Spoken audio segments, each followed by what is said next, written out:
What's up, everybody? Welcome to the Last Beer Show.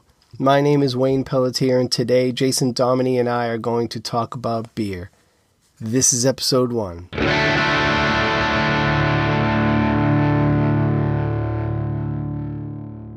But first, before I drop the needle, I've got to come clean about something. Jason and I were 5 minutes into our conversation, yes, recording our first podcast episode together, and I realized I had not hit record. So, context is a little bumpy here at the beginning. Bear with me, it's all uphill from here. This year I'm trying to branch out in the pumpkin ales Oktoberfest into some beers that are a little different than the typical pumpkin beer, like pumpkin and those sort of beers.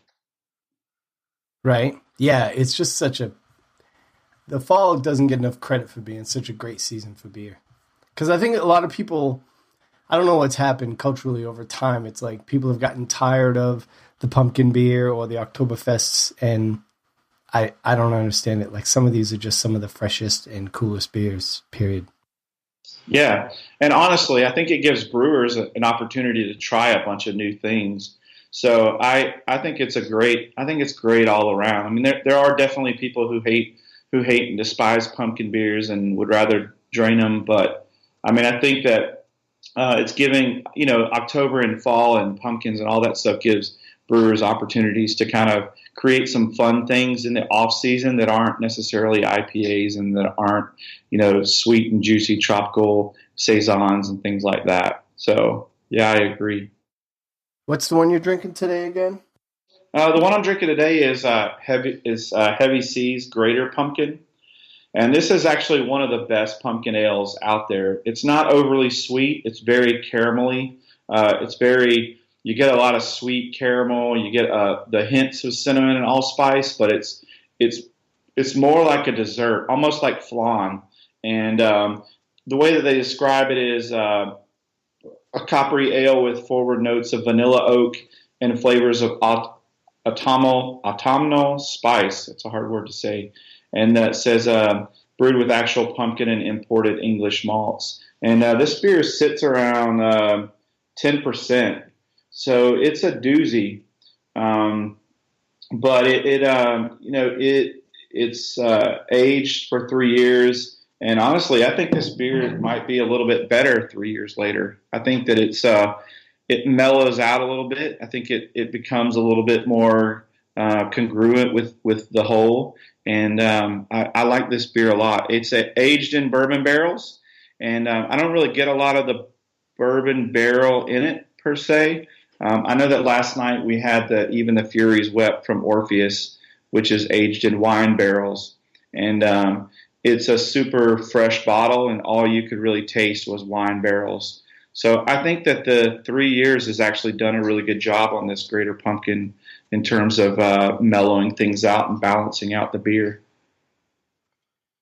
I knew that over time hops die down. They start losing a lot of that bitterness, and they kind of fade out, and the sweetness comes through. And I've had a lot of aged beers and cellar beers that you can really tell. I didn't know that barrel aging or barrel flavoring did the same thing. So barrel aging is a really cool and interesting thing that you're going to start to see a lot more of. One of the other beers that I picked up in San Francisco was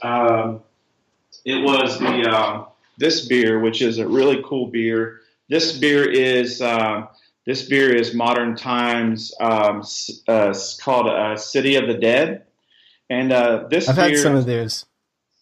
Yeah, their beers are pretty good. I mean, I'd say they make a lot of beers that are good, and then they make some real good beers that are really, really good, like the Monsters Park series. The Monsters Park series and some of their special rum barrel versions of that are just spectacular. But this beer right here, they do the exact same thing. They actually they brewed it with house roasted bourbon barrel aged coffee. So they took the coffee. They aged it in bourbon barrels, then they roasted it, and then they used that roasted coffee in this beer. And so they call it a mind-bending process that imbues their coffee with an incredible flavor and aroma freshly emptied bourbon barrel, which carries over into the stout. And so it's a pretty cool thing. They're basically doing exactly what the wine barrel coffee did, but they're actually turning around and using this in the stout, which is a pretty remarkable, and it's a pretty incredible beer. Honestly, I was pretty happy to be able to pick it up at City Beer, which is San Francisco's best craft beer shop, and they have a lot of really cool. They have a lot of really cool beers at craft beer that you can buy, and then they have a pretty amazing craft beer bar.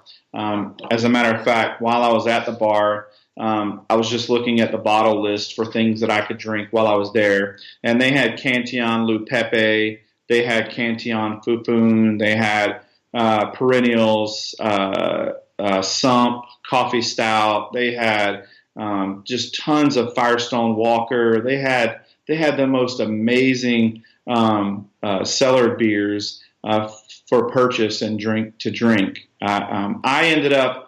I checked out the Fufun and the Lou Pepe. Both of those are spectacular beers from Cantillon, but they were, I want to say they were $80 and $90 respectively a bottle. And since it was just myself, I ended up with one of the small bottles of the Cantillon Classic Goose at $30 a bottle, and it's an excellent value. I mean, that bottle probably costs $25 normally, so $30 was a good price for it, and I just sat there and enjoyed the crap out of that bottle. I bet. Man, it's interesting, regionally they differ so much, and what is a whale certainly changes, right? Yeah, for sure. We definitely get that, especially from a coast-to-coast perspective. Again, I mentioned that Toronado usually has Pliny on draft. Over here in the East Coast, people are trading for that every day because they want to get their hands on it. But you can go to the West Coast to a place like Toronado, and it's on draft, and that's just like it's a shelf turd over there. And then vice versa over here for some of the Wicked Weed beers and Creature Comforts and some of these beers over here that people in California, basically they beg for. And so you get a lot of that action, which really makes craft beer interesting, I think. I think about these modern times beers. Again, I picked up these beers on the shelf at City Beer, but I've actually traded for some of these beers, and it's really cool to see that kind of angle, and then you see beers like Cantillon's Fufun just on the shelf to drink. It's pretty spectacular. But I believe that we're living in the best times of craft beer that there have been, honestly, because our selection is unparalleled. The amount of really good craft beer that we have at our disposal is it literally is unparalleled for our time. It's insane. And so you can go to a craft beer store and you can literally just want to buy all of it. All of it. All of the things. Yeah, absolutely. But you can only spend so much, before, exactly. Before the wife gives you a hard time. Yeah. How did you smuggle those bottles back? Put them in your check bag? I checked them, yeah. Obviously, I knew I was going to San Francisco. I knew that it was going to be cooler weather, so I packed a bunch of hoodies, and I just wrapped them in hoodies. I also made a trip to Rare Barrel, which is Rare Barrel is in Berkeley, and they're my favorite sour beer brewers in the country. They make the most amazing sour beers. That's all they do is sour beers. And Rare Barrel. I haven't had any of those. Oh, I've got a few bottles over here. I'll have to share, but they're only open like Friday, Saturday, and Sunday, I think. And so I was able to go by there on Saturday and pick up 6 bottles. Their bottles are just they're some of the best sours out there. But so I had to bring back 6 bottles of Rare Barrel too. But those bottles, again, you talk about things that you can get over there that you can't get over here. I mean, those beers they're ridiculous to get over on the East Coast, but on the West Coast, you can just go to the brewery and pick them up on Friday, Saturday, and Sundays. How many bottles did you come back with? 10. Bag must have weighed a ton. Yeah, so I did end up bringing back an extra. I did end up checking an extra bag. An extra $25 or $50, whatever they charge for the bag. Extra $25. Right. But it was still worth it. Totally. I mean, and you can't get these bottles anywhere here. You'd have to trade for them. And if you do it in Facebook trading group, I mean, you'd wind up paying shipping on that anyway. It would be more than $25. Yeah, exactly. That's for sure. Yeah, so a rare barrel right here. A rare barrel, as you can see, this is their Wise Guys, and this is a red sour beer aged in oak barrels with raspberries. It sits just at 5.6%, but it's a blend of their ensorcelled and their golden sour beer aged in oak barrels and then fermented with a variety of yeast and soured with lacto and pediococcus. So it tastes like candied raspberry, lemon, and orange peel. And sounds delicious. Yeah, these are rare barrel. They're legit. I mean, now you can't. Now 5.6%. You've got to consume that. You're on a timer. Yeah, really. You can't have that sitting around. Nope, that's right. But they do sit pretty well for a few months for sure. I had a couple of their beers that I sat on the past time to save, and they were pretty fine. They remind me a lot of DeGard out of Oregon, Tillamook. So you're out on the West Coast, and you went to some really amazing bars. You went to the McKellar, and what was the other one you went to? Tornado, that's right. So what do you think in seeing those, and then also going to a lot of the beer bars in the greater Atlanta area where we live, what have you seen has changed from a social or a sharing standpoint in these establishments? So I'll tell you a great story. And this is just how craft beer has gotten, and I think it's actually pretty awesome how craft beer has gotten to be a very social thing.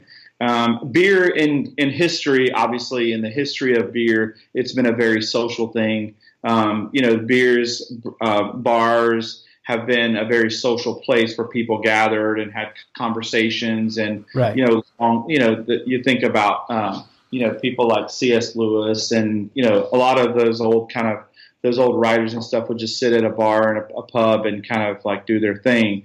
It's always been social, as very similar to coffee, but you have this new iteration with craft beer of bottle shares. You have the sharing at actually places. A lot of places don't advertise it, but there are places, there are craft beer bars that do host bottle shares themselves around the country as a way to kind of bring the community together. And, I had a really great experience at McKellar Beer. I went there, I got there on Monday, and I actually looked up their menu to see what their draft list was. And when I looked at their draft list online, it showed that they had all of the Cantillons. They had the Goose, they had the Lambicus, they had Rose Gambrinus, which is the raspberry. They had all of these Cantillons on draft. Online draft lists are never accurate. And so I thought, well, this is a situation where they just had beers left over from their Swansea Day, which they had just hosted. And honestly, I didn't call because I thought if anybody had a beer list that was updated, it'd be McKellar.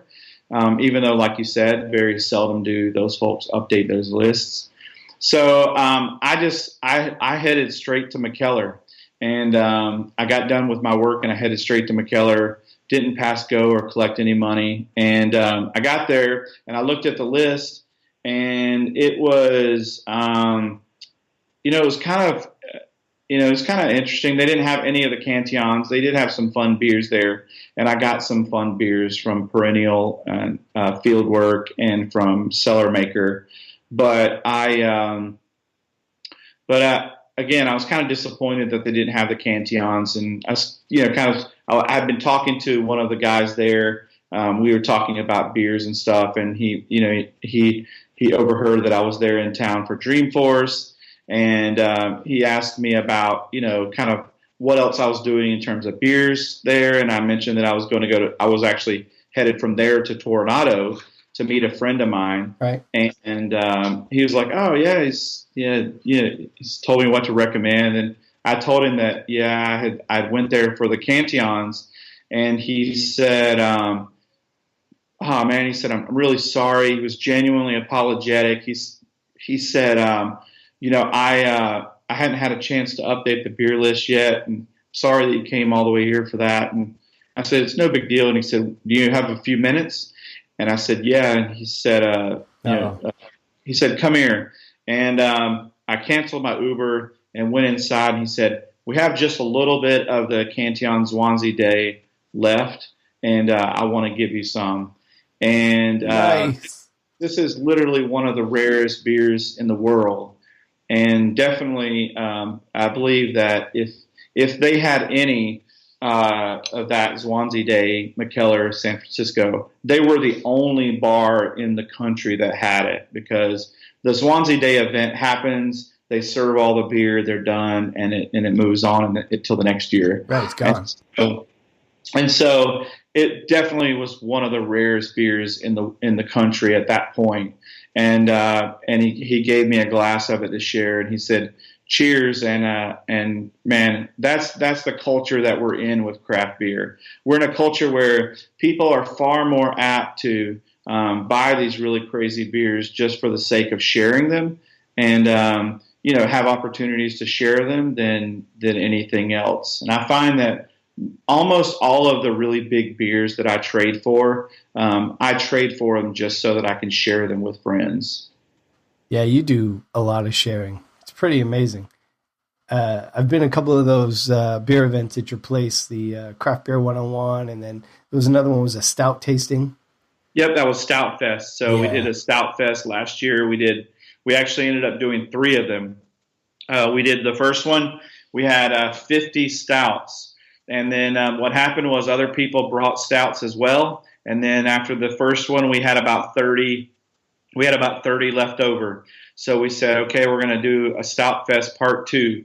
And then we did a Stout-fest part 2. And then after that one, we had about 30 left over. And so we said, okay, I guess we're going to have a Stout-fest part 3. And we literally had the best stouts in the world at these events. Yeah, they were incredible. It was phenomenal. So we had full verticals of Bourbon County Stout. We had, you name it, we had it. If it was a reputable stout, even an unreputable stout, we had it. Yeah, that was a great event. And some of the Craft Beer 101 events, and I've been to one, I think you've had a couple, those are really great too, because you got to kind of share and sample beers that kind of in most of the styles, like, and try to run the gamut. Yeah, definitely. The Craft Beer 101s are just a great opportunity for people who are newer to craft beer to be able to try a lot of different styles of craft beer to determine which ones they like and which ones they don't like. Coming from the coffee industry and seeing how consumers get really confused by all the different varieties of coffee and different origins, I definitely understood that when you come into craft beer, it can be really easy to be kind of just overwhelmed by the amount of craft beer and the styles. And so I feel like if you can narrow it down to the styles that you like, it can be a little bit easier for you to determine which craft beers you like. And then also the other reason for the Craft Beer 101s is just to promote local craft beer options. So not only are we going to show you, what a Hefeweizen tastes like, but we're also going to show you local examples of Hefeweizens that you can buy in the stores around Atlanta. And so they're two-pronged approach. It's to promote craft beer on the whole, and then to promote Atlanta area craft beer breweries. And finally, we're starting to really blow up and mature as a market. It's taken a while. Yeah, for sure. And and you'll see it continue. I mean, a lot of people feel like it's becoming like the housing bubble and it's going to burst at any point. But as long as people can keep growing hops, right now we're in a situation where there are going to be hop shortages. I've heard from Chris over at Creature Comforts talked a few weeks ago about the challenges with buying hops out, years ahead, and then you continue to see, the mass beer breweries like Anheuser-Busch and Miller are still, on a tear buying as many hops as they can get. You're going to see as more craft breweries come on the scene, and craft breweries open up every day. It seems like I know that in Atlanta, it was not very long ago in Atlanta when we had 5 craft breweries, and now we're probably approaching 20 craft breweries. Just in Atlanta, Just in Atlanta, there's probably 30 or 40 now in Georgia. Yeah, exactly. Just a couple of years ago, there was like 18. Yep, that's right.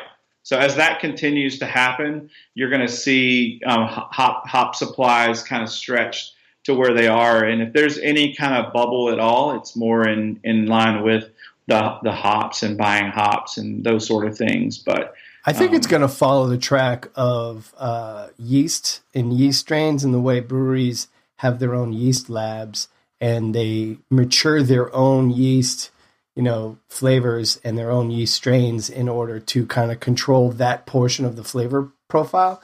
But that eventually, they're already creating hybrid hops that are original and they want exclusivity. So I think what's going to happen is they're going to start growing and creating their own botanicals. And that part of the flavor profile will become as proprietary as some of the yeast flavorings that we get. Yeah, I agree. I think that so you think about I think about Citra, for instance, the Citra hop, and I think about the fact that so many beers now are literally driven on the back of that hop. Tropicalia being one of them. I've said it before, but I didn't used to like IPAs at all because I didn't like the bitter hops. And then Creature Comforts Tropicalia, which is one of the best IPAs in the country, came on the scene, and I had my first Tropicalia, and I just thought, man, this IPA I could drink all day long because it's juicy, fruity, mango, pineapple, tropical fruits, and that Citra hop really carries it. So you're seeing a lot more brewers use the Citra hop. So you're going to see a lot more brewers kind of find these boutique hops, but then also from a yeast perspective, I think you and I have talked about one of the exercises I'd like to do is I'd like to brew a batch of beer and then split it up 3 ways and use 3 different yeasts on that same beer with the same grain bill just to see what the differences are, because I think you're going to see I think you're definitely going to see folks kind of manipulating things with yeast. I've done that. I've done that as a home brewer where we did one core, one worked, and then we pitched different yeast and then kind of kept them separate from then on. And the taste profiles or flavor profiles are totally different. Yeah. I mean, you're going to see folks trying to figure out how they can maximize things and try new things. And this is just going to be one of those things, I imagine. So anyway, I know we're coming up on time here officially for the episode. And I actually hadn't hit record, so we missed the very first 5 minutes of our conversation. So I've learned a very valuable lesson. But there are some things I want to get to in the next couple of episodes, and we're going to be doing this monthly. Mixing and blending trends. I want to talk about navigating what I'm starting to call big craft, as a lot of these really good and popular craft breweries get bought up by either conglomerates or InBev or Miller. Like Terrapin. Yeah, how does that affect what they're able to do, which ones? Because real people who would consider themselves true beer connoisseurs or craft beer, snobs, may turn their nose up at anything that's been bought by, a macro brewery like, say, Ballast Point. But I don't necessarily buy that lock, stock, and barrel. Maybe they start using some cheaper ingredients, but I think that that's an opportunity and a really cool conversation we can get into. And I also think it would be really cool to get into some of the things that go along with beer that we're always pairing, both socially and from a food perspective, and start talking about a little bit more about seasonality and get more into the beer one-on-one stuff, and maybe pick out a style maybe every episode and talk a little bit about it and share a little bit of insight. Like, could we bring craft beer one-on-one, and break it up and really start bringing that out in pieces? I agree. And there is a lot of really good kind of conversations to be had around craft beer right now. Like you mentioned, the fact that a lot of these brewers that we've known and loved for a long time, like Terrapin, are being bought by these conglomerates, and what will that mean, and how is that perceived in the market, and what does that really look like? Goose Island was one of the first. They were one of the first on the scene with that, and now that time has gone by, we've been able to see what that actually looks like for a brewer like Goose Island. So that's a great conversation to have, and then of course just breaking out and talking about some of these other styles and what we like about them and kind of what's unique about them. And some of these styles are styles that are like Hefeweizens, for instance. Hefeweizens, you centuries mentioned, old. It's centuries old, saisons. Saisons are centuries old, and yet these are styles that not a lot of people know about. I know that Fonta Flora, which is a brewer in North Carolina, they're in Morganton, just outside of Asheville, about an hour out there. I've been to their brew pub a couple of times. But they do a lot of unique stuff like grisettes and things that are just really interesting beer styles that no one is really talking about. And there's another conversation that I'd like to have in this. In the future, we can talk about how some of these breweries who are using, all natural farm ingredients to make beers. Great point. Certainly, Fonta Flora is one of them. Creature Comforts. Again, I talked to Chris, one of the owners of Creature Comforts, a few weeks ago, and he mentioned to me that that's always been kind of one of their points, which is why they use the Dayspring wheat. And they want to be using local farmers' ingredients as much as possible. So there's another good conversation as well. Yeah, not to get too regional here, but I've heard from other local Atlanta breweries that are doing a lot of the same things when it comes to flavors, both from a fruit and from a hop perspective at Wild Heaven and Three Taverns, and a lot of those breweries in the area are just like going all in on local farming, which I think is fantastic. And I think Cigar City is doing a lot of that too. And they're also an interesting story to talk about from a big craft standpoint, because they took a lot of money from what was it, Oscar Blues or whatever? Yeah, they're part of a new Oscar Blues, a new group. So that's a cool thing to do. Like, we can split hairs on who's done it in order to improve and to be able to do more things, and who's done it to get out and just cut costs and get ingredients cheaper, and I don't know, and just broaden distribution. I don't think everybody is aware of the difference and what brewers they are. Yeah, I agree, and I think that there are two really good conversations there. I know that from the farming perspective, one of the things that I find really fascinating about the farming perspective and using local farmed ingredients like Fonta Flora does, one of the really cool things that I think about that is that those are ingredients and things that will taste very different based on that specific geographic location. So they're using things like pawpaw fruits that you can't get in California. So it really makes brewers like that stand out in the crowd. I actually had a really good sour from 21st Amendment in San Francisco. 21st Amendment is one of these brewers that is more seen as a macro brewer in craft beer. But honestly, they make some really, really good beer. They're so good. They do so many good things. Their Hell or High Watermelon is one of my perennial favorite summer beers. But they actually did a collaboration with Cigar City called Golden Sunshine, which was a golden sour with Valencia oranges from Cigar City. And you want to talk about using local ingredients. They basically took hundreds of pounds of Valencia oranges from Florida, and they used it in this sour. And it was a really, really good beer.